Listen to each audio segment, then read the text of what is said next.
এপ্ৰিলৰ আগত যদি পঞ্জীয়ন কৰিছিলে আৰু তেওঁলোক যদি ৰেচন কাৰ্ড পোৱাৰ যোগ্যতা আদাৰৱাইজ যোগ্যতা আছে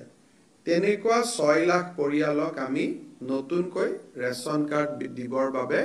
আজি কেবিনেটে এটা সিদ্ধান্ত গ্ৰহণ কৰিছে আৰু মই ভাবো যে যিসকলে 23 চনৰ এপ্ৰিলৰ আগতে ই-শ্ৰম পৰ্টেলত নিজক পঞ্জীয়ন কৰিছিলে তেওঁলোকে ৰেচন কাৰ্ডৰ বাবে আবেদন কৰিব পাৰে কিন্তু নতুনকৈ ই-শ্ৰম পৰ্টেলত পঞ্জীয়ন কৰি ৰেচন কাৰ্ডৰ বাবে আবেদন কৰিব নোৱাৰিব এইখিনি আমাৰ কেবিনেটত লোৱা সিদ্ধান্ত এতিয়া আমি জিলা আয়ুক্তসকলৰ সভাত